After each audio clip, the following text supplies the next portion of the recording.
Meeqa keessaniitu gowwoomfamee waa'ee baankiitiif sisteemota baankiitiif wal qabatee jechuudha. Maal jechaa turan beektanii miseejii waa isinitti ergan miseejii akkam jettu isinitti erganii fakkeenyaaf miseejii akkanaa takka hiriyaa kan tokko arganya jechuudha. Miseejiin maal jetti eessarraa hedduutti jechuudha. Amma shoorti koodiidha CBE Docsiti. Maal jaaniin thank you for registering with CBE jaaniin with CBE Doc. Your verification code is jaaniin 16212 jaaniin please enter this code to complete your registration yaa kana xumuruudhaaf maal kanatti galchaadha jaa koodii kanatti galchaadha isiniin jaa jechuudha. Eessa galchaa isiniin jaa jechuudha.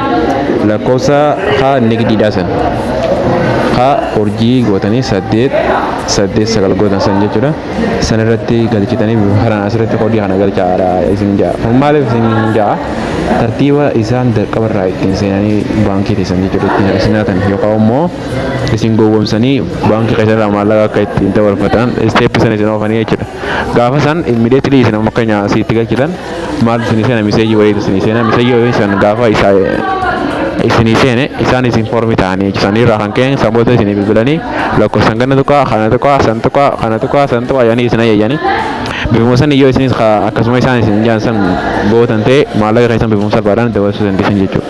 Addatti immoo wanni ajaa'iba isinitti ta'urraa maallaqa fakkeenyaaf gaafa akaawuntii isaanii isinitti himan akaawuntiin teenyaa 10,000 inni kanatti ni jira 10,000 20 jettanii akkatti barreessan kana isiniin jaan isaan maal jettanii barreessaa isiniin jaan takka barreessaa 0 barreessaa 0 ammallee 0 barreessaa ammallee 0 barreessaa amma 10,000 hin geenye okay ammallee 5 barreessaa 6 barreessaa torba barreessaa isiniin jaan jechuudha. Maaliif sammuun teessan akka lakkoofsa barreessuudhaaf irratti xiyyeeffannoo gootu.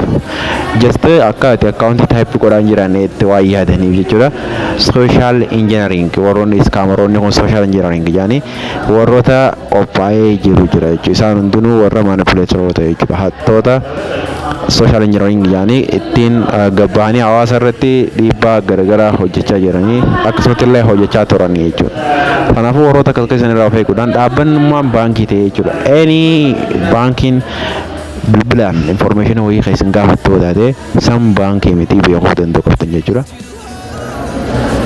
Sanirraa kan ka'een yoo baankiin takka illee nu bilbilaan isin gaafattee maal godhaa naashinaaliidhaan maal godhaa xiqqishoo godhaa maal godhaa jedhanii isin ayyante tokko illee keessummeessinaa waan akkasii fadhu miseejiidhaan bilbilaan haa ta'u every social media illee fayyadamanii akka isin hin gowwoomsine asirraa akka of eegdan abdii guddaan qaba waan nu dhaggeeffatanii guddaa galatoomaa laa thank you so much.